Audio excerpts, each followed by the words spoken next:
The UK needs to retrofit millions of homes to support its journey to be net zero by 2050. It also wants all homes to have an EPC rating of band C by 2035, something that only around 40% of homes have achieved so far. Solid-walled homes were often built before modern building regulations were introduced, so they tend to have the lowest EPC ratings. This means they are expensive to run and therefore their occupants are more likely to be living in fuel poverty. There are 8 million solid-walled homes in the UK, and insulating them can be tricky to do safely and effectively, but it can bring many benefits. It can make homes up to 30% cheaper to run, can make them feel warmer in winter and cooler in summer.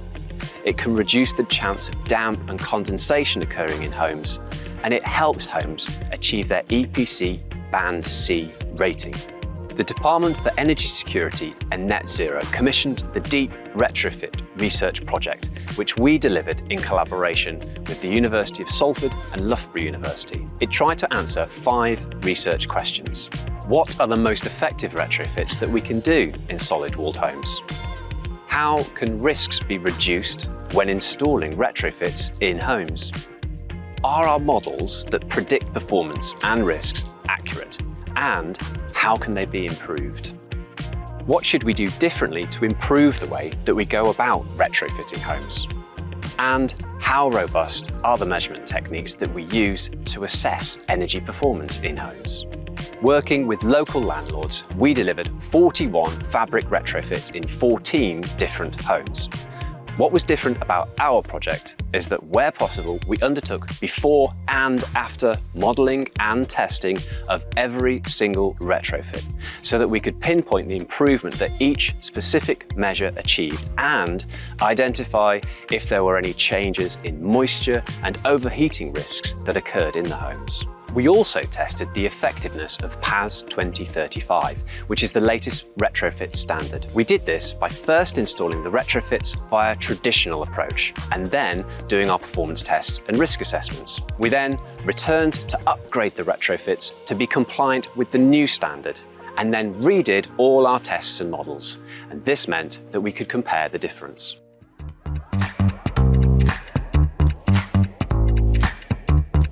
What we found was that by far and away the most effective insulation product was solid wall insulation for solid wall homes. This was particularly significant as it was the only measure that gave us a statistically confident finding, and it was the only measure that found by itself to raise the EPC level of the home up to a level of C. Aside from the solid wall insulation, for the other measures that we evaluated, we did see improvements, but these were less pronounced and often within the uncertainty boundaries of the tests that we were using. Now, if we put several of these smaller measures together, so 2 or 3 of them on the same home, we did see an improvement, but this was never to the point where it actually achieved an EPC level C.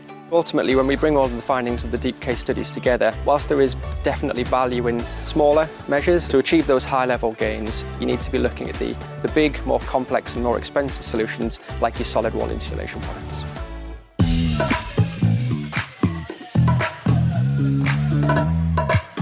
In the DEEP project, we were looking at the differences between piecemeal traditional retrofits where insulation might be installed in iterative stages. It might not all join up, which can leave gaps in the insulation, and we're looking at the difference between that and the newer PAS 2035 standard, which advocates for a much more whole house approach where insulation is supposed to be installed in a way where it can all meet up and reduce thermal bridges at these junctions. So one risk of the thermal bridges caused by these gaps can be that extra energy is lost through these junctions where the insulation doesn't meet up. And also the reduced surface temperatures can lead to the risk of surface condensation forming, which can not only damage the materials of the building itself, but you can also end up with a risk of mould growing in these locations, which is a risk to the occupant health if it's not controlled. Before retrofit, solid-walled homes, we found between 66 to 89% of the junctions in the homes were already at risk of condensation forming. Following solid wall insulation, be it internal wall or external wall insulation, the risks fell to between 16 to 22% of junctions being at risk of condensation forming. And then further, following the PAS whole house approach, that reduced the risk of condensation to about 1 to 8% of junctions in the homes being at risk. Overheating in buildings is another risk that we looked at. Of the 14 buildings, 10 of them, before any retrofit had been carried out, were already at risk of overheating. Following retrofit, 9 of the 14 buildings were still at risk of overheating during summer months. However, the retrofit had the benefit of mitigating the extent of overheating, so overheating was less severe overall. The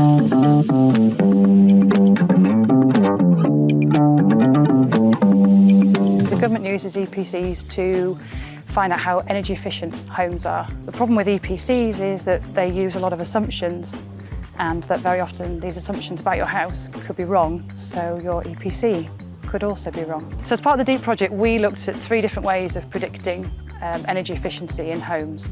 So we use the same software that the government uses to create EPCs, and we also used BRE's domestic energy model as well, which is very similar to the software used to create an EPC, but you can change the inputs more readily. And we used a third type of modelling, which is dynamic simulation modelling, and that models energy use in the home in more details. We were able to replace a lot of these defaulted assumptions with our own measurements like U values, and that meant that we ended up running over 500 different calculations on our 14 test homes across our 41 retrofits. So as well as our predictions, we carried out physical tests of the buildings, so we actually knew what their energy performance was. EPCs assumed our test homes were less efficient than we found and measured them to be. Your pre-retrofit EPC may tell you that your building is really inefficient, when actually it isn't as bad as you thought it was. So any savings that you get may be less than what you were anticipating, and that's important for things like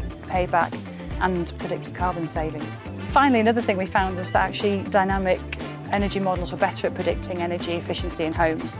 And since there are plans to change the current EPC software to be a dynamic model in future, our results suggest that people could end up with much more accurate EPCs than they currently do.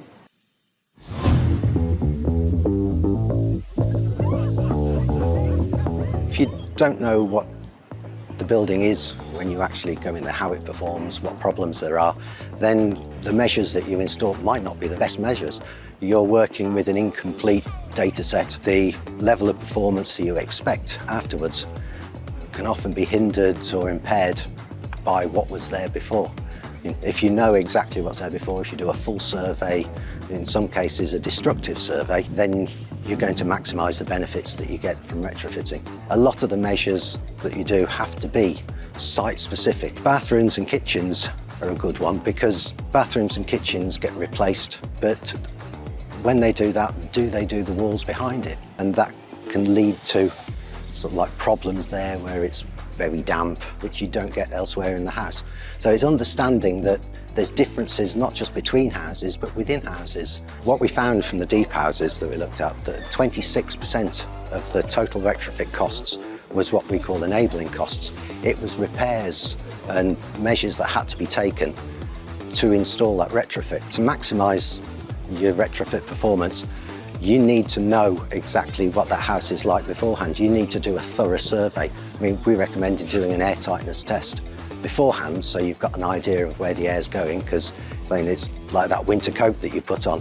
The insulation is your winter coat, but if you don't zip it up, air's just going to come in and you don't get anything like the benefit from that insulation that you expect.